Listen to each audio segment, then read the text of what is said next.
2020-21 was a golden era for the hackers around the globe. Every organization had to take all the applications, at least most of the applications and servers, over to the internet in order to collaborate with the employees and external users. The external users included partners, vendors, suppliers, and other entities working closely with the organization.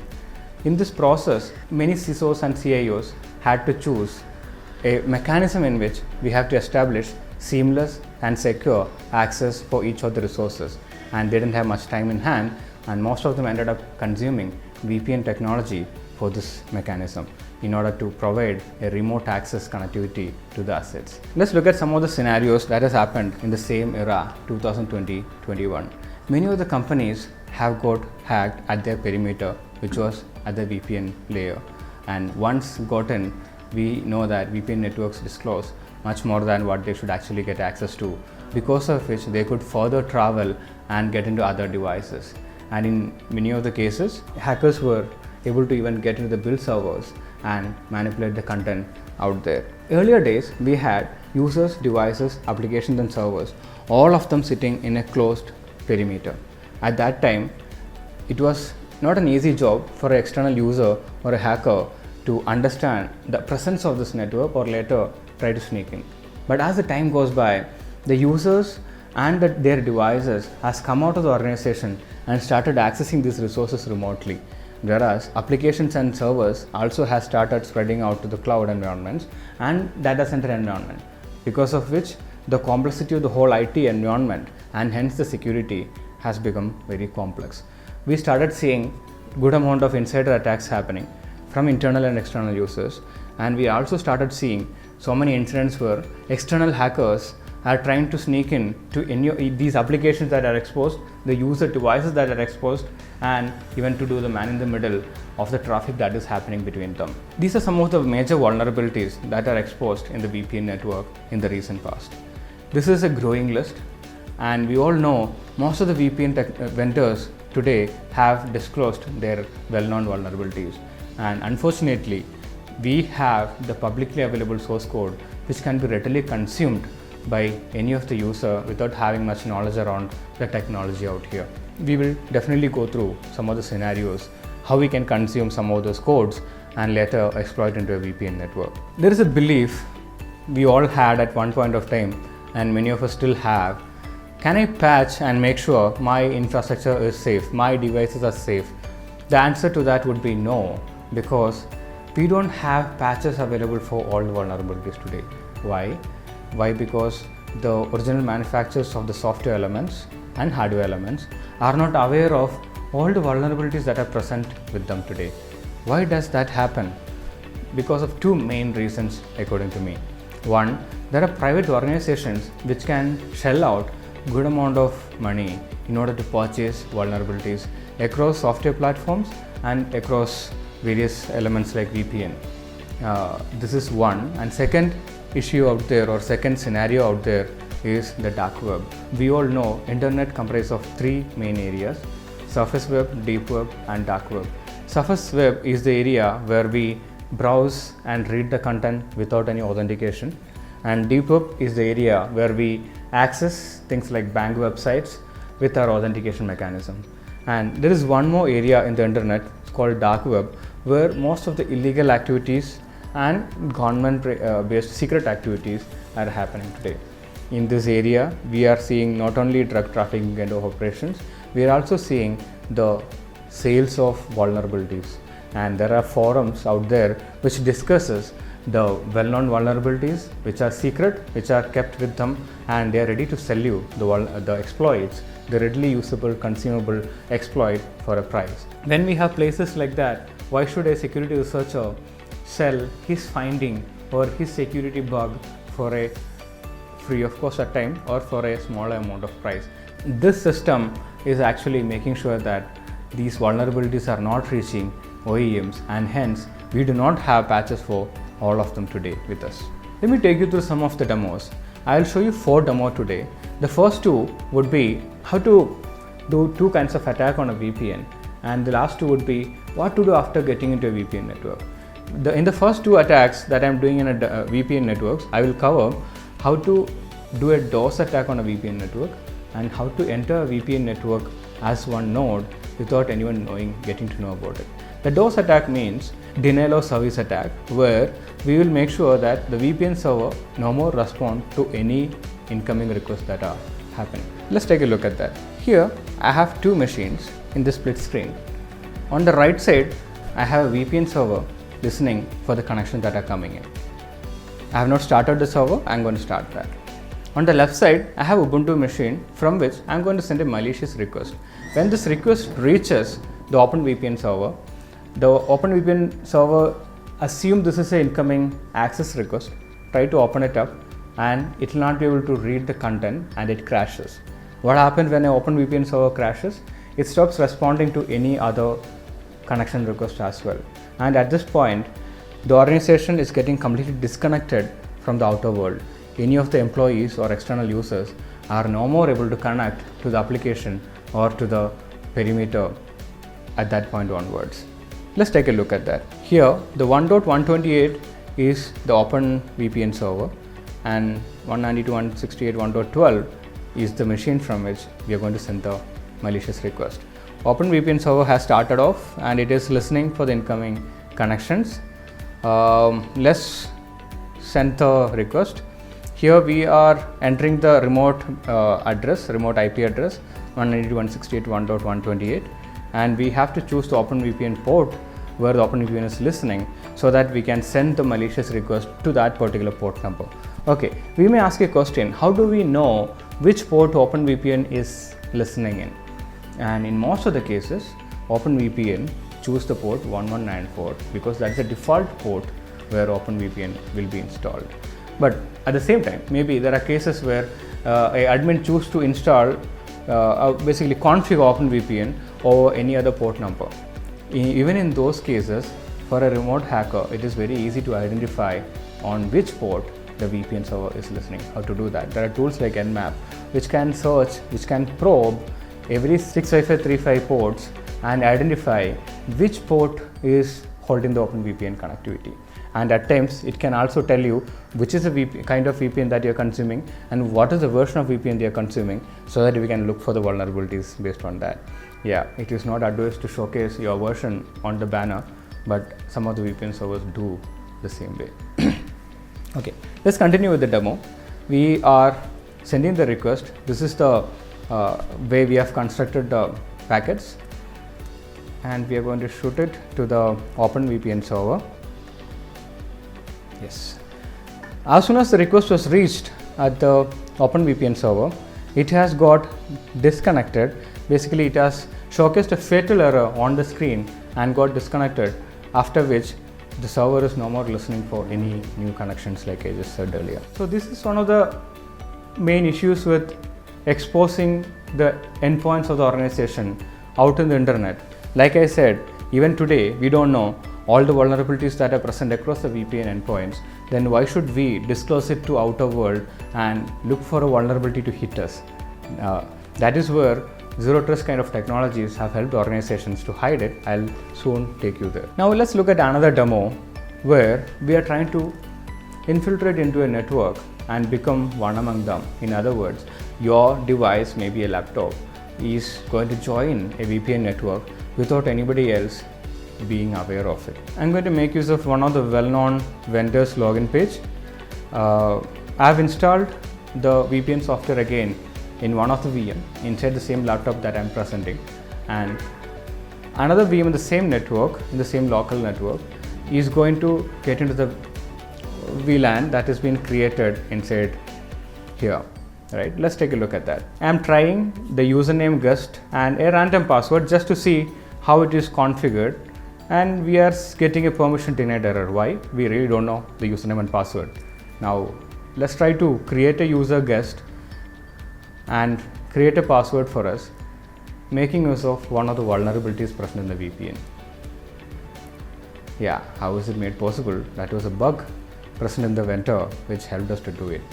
Okay, now we may ask a question. Yeah, you know how to get into a particular vendor's VPN network, but how can we identify which are the vendors or companies consuming this particular vendor's VPN network, and what are the URLs they are consuming? Because without knowing the URL endpoints that are exposed by this organization, there's no way you can get inside, right? But unfortunately, the fact is these URL endpoints are out there in the search engines like Google. How did this happen? When we made the URL endpoints of these VPN softwares, we did keep some of the text like please login, use FTM push inside the VPN configuration page itself. So when we just put these strings in the Google, we'll be able to identify the organizations that are exposing their VPN endpoint, and we'll also get to know what is the complete URL path, which can be targeted later on. I'm just showing how we can do that. I'm opening up the google.com and typing the same string that we saw in that particular script some time back. These are some of the unknown vulnerabilities for organizations as well. It is because we forget to patch. At times we think, why should I patch all the times? My VPN software has never got hacked and it is not hackable. But the fact is, when we miss out patches like these, it is very much possible the automated scripts that are running around the internet may identify you through a Google search at times or some other mechanisms and later take them over. So what we have done here, we have identified an organization's endpoint, but we didn't confirm that. We saw a set of endpoints rather, and we showed you that and came back, and I'm going to attack another setup that I have created in my laptop. We have two virtual machines as part of the demo. In one virtual machine, we have the particular vendor's VPN server running. In another machine, we have Kali Linux operating system running. We are going to execute one of the Python script from the Kali Linux, which will actually add one user and password at the VPN client. So I would like to state one point out here. This particular vulnerability is specific to this particular vendor. At the same time, this mechanism or method is not common, it's not specific to the vendor. These are the methods of attacks that are happening. These kinds of vulnerabilities are present with most of the well-known VPN vendors today, and most of them are already been disclosed publicly. So what I'm showing here is no more a secret. These scripts are available out in public.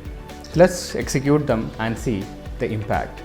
When the script is executed, we'll be adding a user named guest and with the password that the text here. So here the URL would be https host and port number remote login check, and like I said, this path can be identified by a search engine as well, because that is how the URL has been constructed by the VPN vendor. Let's try executing it, making use of Python 3. We can set any password here. So I'm adding a user called guest and with the password ABCD to the VPN without even letting the VPN administrator know about it. And after that, I'm going to log in or basically add my device into the network, consuming the same username and password. Yes, I've logged in, and at this point, I can download the client and start off with the agent and connect to the network without anybody getting to know that I'm part of them. And later, once you're inside a network, we can start spreading. Oh, I talked about spreading. Let's see how to do that, right? There are multiple ways. In fact, so many ways in which we can spread from one device to another device when it comes to a hacker's route. Let's look at most difficult ones, RDP and SSH. I'll show you how to exploit the RDP service of a Windows machine and take over a Windows machine completely as an administrator. Here, I have a Windows 7 professional machine where we have configured remote access. So we can execute MSTSC, remote RDP connection to the Windows machine, and make sure that this device is getting connected well. Yes, I am able to establish a RDP connectivity to the VM from my desktop. Now this is going to be our target. Let's see how can we take over this particular machine. I am going to execute a set of commands from a Kali Linux machine sitting in the same network, after which I'll be taking over the whole Windows machine without even the Windows machine user getting to know about my presence in the box. Let's try to ping the machine to realize whether the machine is present there or not. Yeah, there are ways in which we can stop the ping, because of which we are not able to find the IP or we are not able to reach the IP using ping command. But will a hacker stop there? No. there are many tools that we can consume, such as Nmap, in order to identify the presence of machines. These tools can search a group of IPs or subnets and networks at once and identify the machine that are live and listening for various services and their port number and their versions. In this case, we have identified that the particular machine has MSWBT server, which is nothing but RDP server, listening at the port number 3389. Now let's look at some of the well-known vulnerabilities of RDP. There are many out there. We are going to consume one of the vulnerability called BlueKeep. So this vulnerability helps us to exploit one of the bug that is present in an RDP machine and later take over the whole Windows machine as an administrator, because these programs like RDP have started off by a Windows administrator. When we are able to sneak into the code of the RDP protocol and take them over and get a shell, obviously we'll be getting the privilege of the user who started the particular service. Here it is the administrator. I have configured BlueKeep RCE suite inside the Kali Linux, consuming the MSF framework out there. This is a Ruby based framework which has most of the well-known vulnerabilities already built in. They have coded it and scripts are available. You can just enter the IP address, password and shoot. That's exactly what we are going to do. I have given the local host IP address. I am going to set the remote host IP address. All that we need is the IP address and port number, nothing else. I have to set the target as Windows 7 because there are multiple operating system versions that are vulnerable for this particular exploit. I have to say which is the OS version, which is the kind of box that I am attacking. Here it is a virtual machine. So here it is a virtual machine. So I will end up making use of the set target 2. Let's move on and run this exploit. In the process, we'll be sending a payload to the Windows machine, and this payload is nothing but a program that will be executed at the RDP service level at privilege, and this program will also tell the system that to open up a command shell prompt and share that connectivity over to the port number 4444 as shown on the screen here. The connectivity reaches here. The framework, the MSF framework, takes care of channeling that to a particular shell called Metapredator. We have got a Metapredator shell to the Windows machine. It is an admin level privilege shell. We can execute the command shell and get into a Windows shell as well. Later, you are an administrator of the box. You can add a user, you can add a program, you can do anything pretty much that is possible over a DOS shell. I am just traversing across the directories, looking at who are the users in the machine. Here it is me, but being a hacker, when he take over, he can traverse through the machine to understand who are the users, what are the machine used for, and many other sort of information out there. Let's see whether we can download a file from this particular machine or upload a file to the machine. I'll do both here. On the user desktop, we can see that there is an antivirus installation file. Let's download that particular file, let us modify it and keep them back. Maybe you can have your own program out there too. In order to download these files, Metapredator shell has a feature called download, but you have to provide the exact path from C drive until the end. So once you provide that, we can make sure any file from the remote machine is downloaded here, which we can modify and later send back to the same location. So one point note here is all these operations are not known to the Windows user. We have got an admin shell, we have downloaded the file, we have modified it and kept it back. The user is not aware of it. That is the operation that is happening in the screen right now.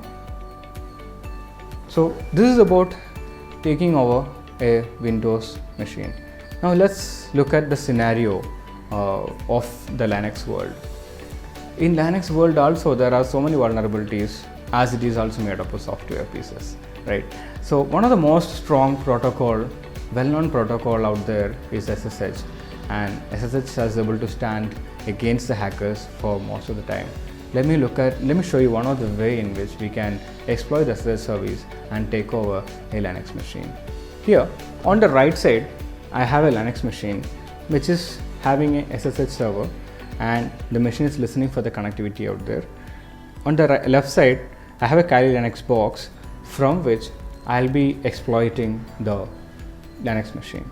Or in other words, I'll be exploiting the SSH service made available by the Linux machine. I'm just looking at the IP address. On the right side, we have 43.214, and on the left side, we have Kali Linux machine from which we are going to figure out the details of the target. Here, we are able to consume the netcat command and identify what is the particular SSH version that is being used by the remote machine. We are not only identifying SSH is running there, we are also identifying the version of the SSH service. We can look for the non-vulnerabilities that are available for the particular libSSH, and we can easily find one because this information is publicly available. All these exploits and hacks that I'm showing you today should be done on our own machines, on our own laptop.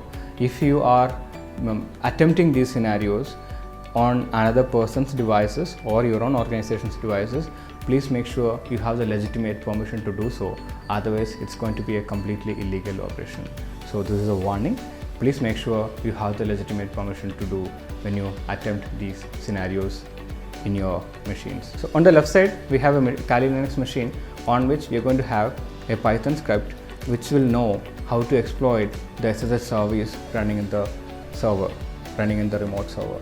So what we're going to do here is that we are going to exploit the Paramigo program of the SSH. The Paramigo actually helps to take care of authentication, the user auth, when it comes to SSH connectivity.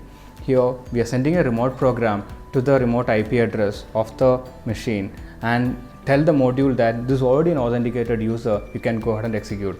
How is it possible? Because Paramigo module has a well-known bug which we are consuming today.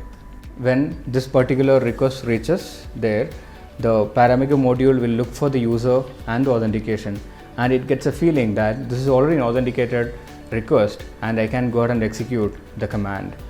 Anything that is being sent to the sys will be executed out here. I am executing the command who am I to begin with, and I got a response root. In other words, we have executed this command at the remote machine as the user root. The same method can be consumed in order to execute any of the commands and later get the responses as a root of the machine. This include again adding new users and complete takeover as well. So we saw the various ways in which we can hack a VPN network, and after that how to spread across multiple devices. These demos would have given you a feeling that none of these systems are actually safe and secure, but all these issues that I have showcased have patches, and most of us have patched them, though there are exceptions even today, including the big enterprise companies. The fact I would like to highlight here is there are so many vulnerabilities that are not known to the world or not known to the OEMs, right?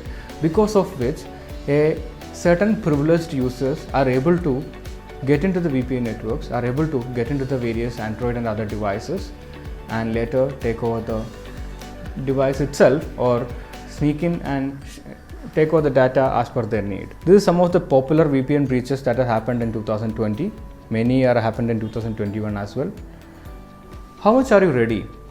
Let's take the case of Honda. Honda got attacked in 2010. Honda was prepared. They had the IT practices in place. They had backup of the data. The patch management was taken care, like they had a periodic patches happening on most of the devices, applications and software. But yet on June 9, 2020, Honda had to shut down the global operations, including the digitized assembly line. What happened? Because their machines got hacked and they were not really aware how fast the malware is spreading in the organization. They had to shut the whole operation. Let's take a case study today, right?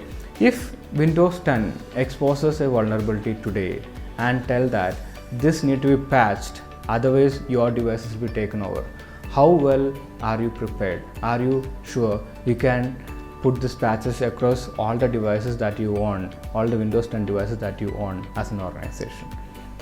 This is something that we should be ready to face with. What we have covered so far, we saw the real picture of the secure posture of many of the traditional infrastructures. We also saw how easy it is to hack into a VPN network or take over any of the Windows or Linux boxes. It's very easy to learn, easy to find, and easy to sell, because of which we all should be very careful while exposing our IT asset over to the internet. I would like to take you through a few lines out here. Hackers can't attack what they can't see, and insiders can't steal what they can't see. In other words, a hacker can steal data only if they have the visibility of the endpoint, only if they are able to see the assets that they need to take over. Zero Trust has made sure that only a tunneled least privilege access is being given to a user. Let me take you through Zero Trust and how Zero Trust has made a difference out here. Zero Trust made sure that each user is being given a least privilege access, and the whole data traffic and access management is handled via a highly secured tunnel, because of which other users are not able to even realize the presence of the IT infrastructure as well as the connectivity that has been established. It also calls for device validation, access segmentation, and it ensures that every user is validated, every device is verified before the access has been established. Zero Trust believes no endpoints can be trusted. It also makes sure that every user access is being taken through a particular defined policy, and the user is a specific location or a specific device in a specific time at a specific time, and all these specific attributes can be defined in a single dashboard in the management system. STP or the Zero Trust can act as a DDoS defense mechanism. Okay, I use the word STP. STP is a software defined perimeter architecture put forward by CSA, and they call for SDP architecture to be implemented for Zero Trust environment in order to make sure that there is a complete protection available for the access management system. And InstaSafe Zero Trust mechanism is completely based on SDP architecture. The best way to protect a organization's asset is to make sure nobody else can see it. So it is actually making sure that DOS attacks and DDoS attacks, distributed denial of service attacks, are not happening against an organization by hiding the endpoints away.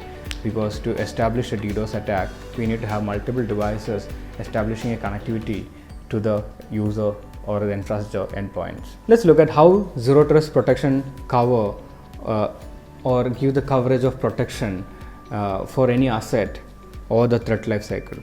In a cyber threat lifecycle, for a hacker to get into an organization, there are multiple stages or multiple activities that he usually perform.